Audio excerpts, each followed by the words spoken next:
All right, we got our face-off video here. We got the Specialized Allez Sprint versus the Cannondale Caad 12. Going to tell you what I like about both of them, what I don't like about both of them, which one you should get.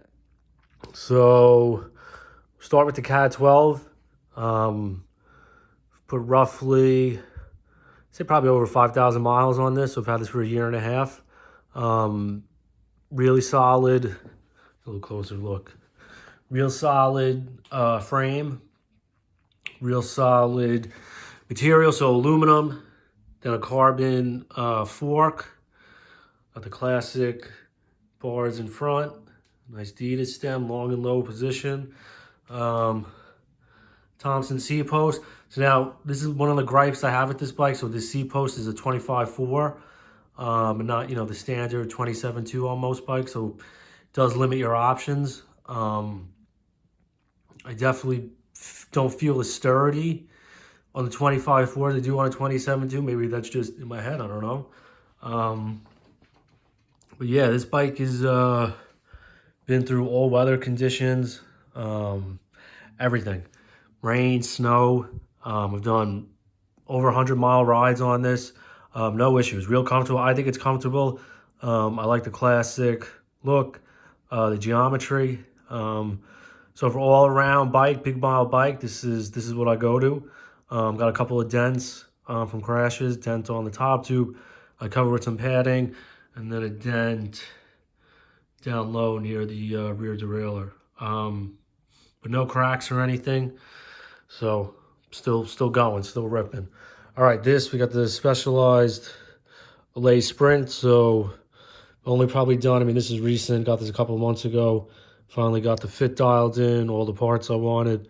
Probably done a few 100 miles on this. Haven't done over a 2-hour ride yet just because I haven't felt like it, honestly.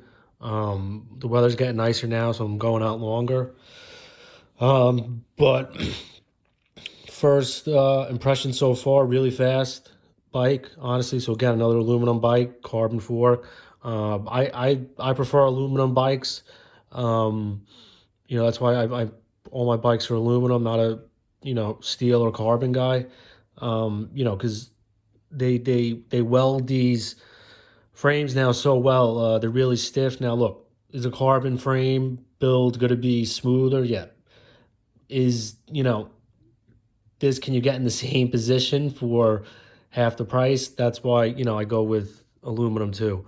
And I like to ride a lot. I like to ride in all weather conditions. I like to put these bikes through the ringers, and I'm not afraid to beat them up. I mean, I take care of them obsessively, but I'm not afraid to beat them up because you can just get other parts for them. So I really like to ride.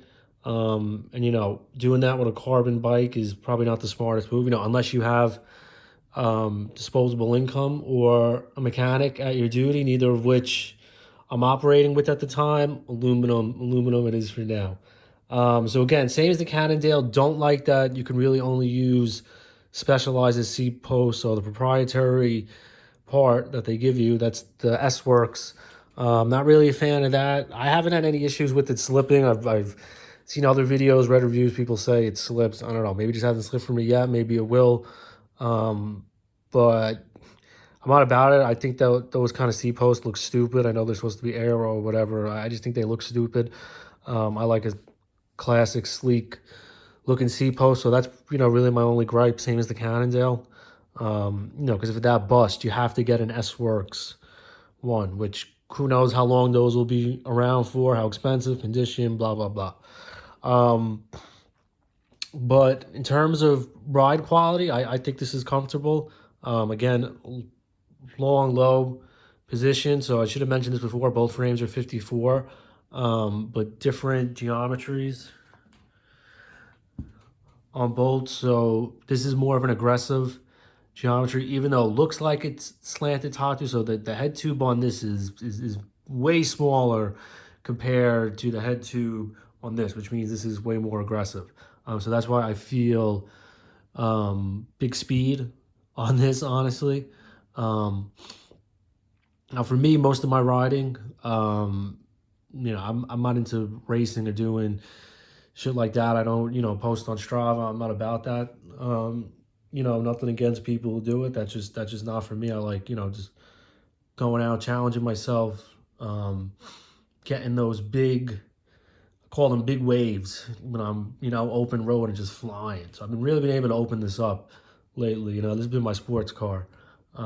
So yeah, definitely can get into aggressive low position and just pump out the big watts.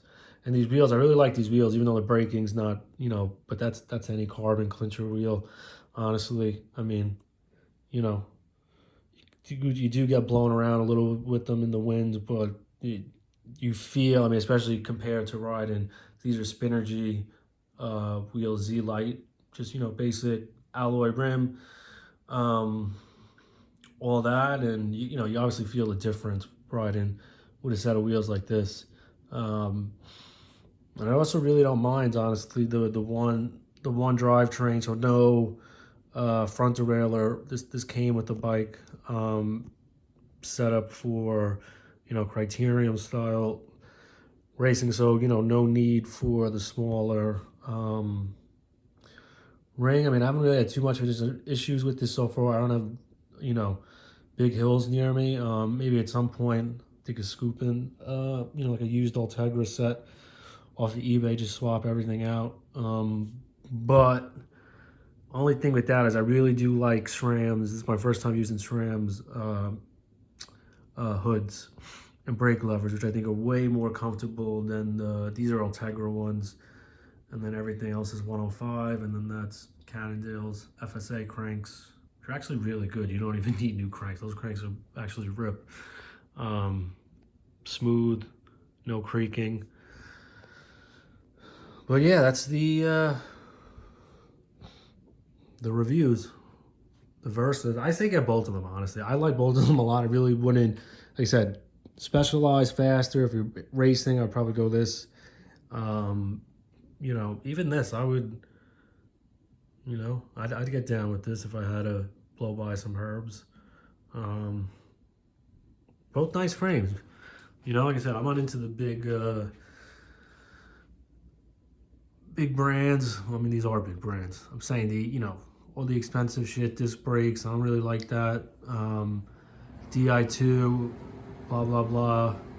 I like the simple shit. That's all you need. If you look good, feel good, everything's set up right, you'll ride, you'll ride how you're supposed to ride. All right, later, Uncle Shred.